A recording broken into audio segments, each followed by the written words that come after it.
had a baby. I can't get over that. She's 10 weeks old today. I can't even believe that happened. I can't believe it was unmedicated at home. That was planned. We planned to have a home birth, but it was like the most insane thing I've ever done in my life. Also, the most incredible thing I've ever done in my life. The day after I had her, I was like, she might be an only child. That was intense. That was super gnarly. But now being 10 weeks out, I'm like, I can't wait to do that again. Like, I can wait. Anyway, you can probably hear her snoring because she is just knocked out entirely. Just conked out. My labor vlog is already up. It's posted. So today we need to catch up on the last 10 weeks of newborn life. And I want to give my best tips and tricks of how I had such a quick labor. I can't call it easy because labor is like not easy no matter what, but I definitely do have some tips and tricks of how to prep your body in the best way to have an efficient labor and delivery. I truly like can't even believe that actually happened. It has been such a long time coming. I can't believe we had a girl. Oh my gosh, it's been so much fun. I thought I was having a girl my entire pregnancy. And then the last month, I really got like confused because everyone thought I was having a boy. Based on the way I was carrying and based on so many different other things, everyone thought I was having a boy. So then it messed with me. But I'm so excited having a girl. Dressing her has been so much fun, like insanely fun. She's wearing such a cute outfit today, but she's like in her carrier so you can't see it. And like putting little accessories on her, like the bows and hats. One of my friends got her the amber necklace that is good for like teething. That same friend, she had a baby girl and she pierced her daughter's ears when she was a baby.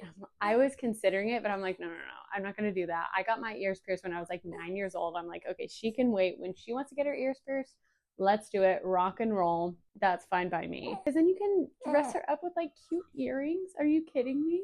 That'd be like, I can't wait for that.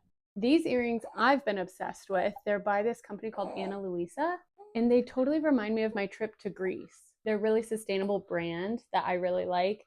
I have a few earrings from them and I absolutely love them. Again, I like can't wait for her to be able to wear earrings, especially ones that don't hurt your ears. And these do not hurt my ears at all because I have really sensitive ears. And of course, when you like freshly get your ears pierced, they get so sensitive, I feel like, but these aren't hurting my ears whatsoever. And you can wear them like in the shower and get them wet, wear them to the beach. I wore a different pair to the beach yesterday and you can get them wet and they won't tarnish, which that's what I always look for in jewelry. If I can just wear it nonstop and don't have to worry about taking it off, that's like a huge plus for me. They have a ton of different options too, and they're all affordable. It's not like a crazy price for really pretty jewelry that you can wear nonstop. Anyway, I love their stuff, and I actually have a discount code for you guys if you want to check them out too. It's right in the description box below. But having a girl has been like the biggest blessing ever. Obviously, I would have been incredibly excited and stoked on either a boy or a girl. It's just been the sweetest thing ever. And a lot of people try to scare you into like the newborn life, the newborn trenches, as they call them. But we are having the absolute best time. I'm enjoying these newborn trenches so much. I'm like, I could do this over and over again. She's sleeping great. She's eating great. We're breastfeeding. She's latching on like no other.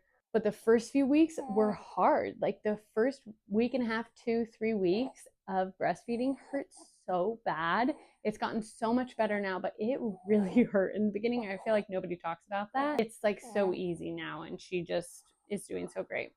Okay, so let's get into my top tips for having a efficient labor process. Number one, chiropractic care. Of course, I would say that because I'm a chiropractor.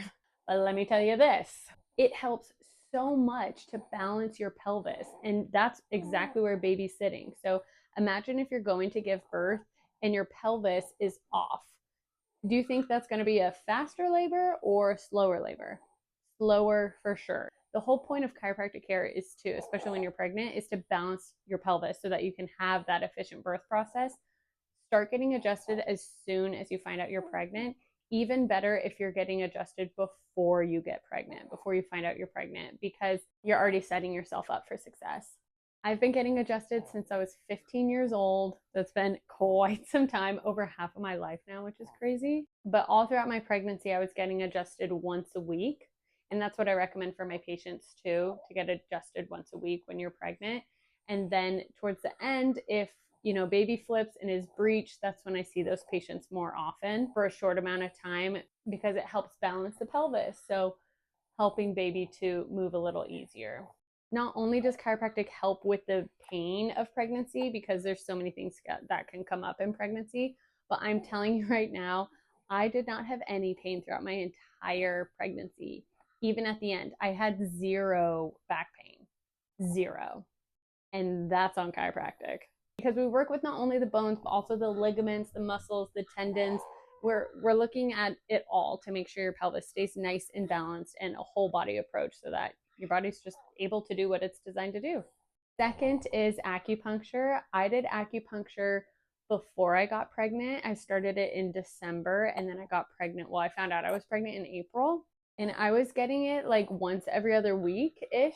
And then when I found out I was pregnant, I started getting it once a week, and that really helped with my nausea. I would throw up first thing in the morning, no matter what, have crackers by my bedside or whatever, and like eat them, and then I would throw them up. Even if I ate them in the middle of the night or whatever, I just dry heaved every single morning without fail, up until like 15, 16 weeks. But acupuncture, I think, really helped me with my nausea because she gave me points, like itty bitty needles to stick right here on my wrist. And apparently it's a point to help with your nausea. I was still nauseous, but it helped take the edge off. And then in my second trimester, I got acupuncture once a month. And then into my third, I went back to once a week. Starting around 34, 35 weeks, I started going back to once a week. And the week I gave birth, I got acupuncture twice in that week. Number 3, heading into like the special drinks and all the old wives' tales, I drink red raspberry leaf tea every day starting at 34 weeks. My midwife said you can start it around like 30 or 32 weeks, but I was like, just with my history, I'm like, I'm going to give myself a little bit more cushion. So I started drinking a cup a day, sometimes 2 cups a day, every day from 34 weeks on. The red raspberry leaf tea is supposed to tone your uterus, and your uterus is like a bag of muscles. So of course you want a nice toned uterus so that it can have those contractions effectively to get baby out. Did it help in my case? I don't know. Well, this is the hard thing. You you'll never really know. But I drank it every day for quite some time. Dates. I ate maybe a handful of dates a few times a week, like 3 in one sitting at most, 3 a day at most. But I was super inconsistent with it. I wasn't as religious with it as I was with the red raspberry leaf tea. And what the dates are supposed to do is it's supposed to soften your cervix, which also great. Did I think it helped or not? I don't know, maybe, but we'll kind of never know. 4, and this one I know for sure helped, is my position when I was sitting. When you're sitting on a really soft, comfy couch, like we have, you sit really low in it with a curved lower back, and that creates like a hammock for the baby to sit in, which sounds nice, but it's not great for position of going into labor. So what my midwives recommended I do when I sit is sit at the edge of your seat, like sit at the edge of the couch or the edge of a chair, because that forces your low back to be in like an arched position, and that creates a better position for baby to be in. I sat a lot on the ball, like the big exercise ball, and instead of bouncing up and down on it, I would do rolls and like figure eights on it with my hips, and that helped a lot. But mainly when you sit on that ball, you're forced to sit in that position of like an arched lower back, and that really helps put baby into the optimal position. I was super religious with that the last week or 2 of my pregnancy, and it helped a ton. When I went into labor and my midwife came over and checked me, she said that baby was in the perfect position, and I think that's a huge reason why she came so fast. Lastly, number 5 is exercise. So as you guys know, before I got pregnant, super active. I've been active my whole life. I love working out. I love just being active in general. But when I got pregnant, that slowed down immensely. I barely worked out my entire first trimester. you just don't feel your best, so you don't really want to work out and you're just tired. The main exercise I did throughout my entire pregnancy was walking. I probably walked like 20 to 30 minutes, 45 at most, at least 2 to 3 times a week. And there would be some weeks where I don't feel my best or just don't have the energy after a full day of work to go on a walk. And other days I would go on like an hour-long walk. So it just kind of depended. But in terms of like actual structured workouts, like weightlifting, I think I lifted weights a total of 10 to 12 times in my entire pregnancy. I lost so much weight the first half of my pregnancy because I was just losing muscle. I was still eating a ton, but I lost so much weight because I was losing muscle, which is such a bummer. But it's okay, it's all for good reason. And I tell myself I wouldn't have worked out anyway in the 6 weeks postpartum, regardless. So, I kind of would have lost it anyway. It's so frustrating because the saying goes it takes 6 months to build it and 6 weeks to lose it. So, whatever. You can always build back though. I'm not worried about that. So, if you're feeling like the pressure to work out, it's okay. You don't have to go so hard, not nearly as hard as you did before you were pregnant. Again, I basically just walked my entire pregnancy. And my midwives, when they checked me, they said my pelvic floor was so relaxed. And that was such a good thing for having that quick labor. So there you have it. My 5 best tips of getting your body prepped and ready for labor and delivery. I'm so glad to be back making videos. If you want more recipe videos, health-related videos, more vlogs, whatever it is, comment below what you want to see more of. And we're just so happy baby Ruby girl is here. And again, I will have the link of Ana Luisa jewelry in the description box below. Don't sleep on them. It is such a good brand, good quality, and great prices. And I'll have a discount code linked as well. Oh, perfect timing. Baby girl's waking up.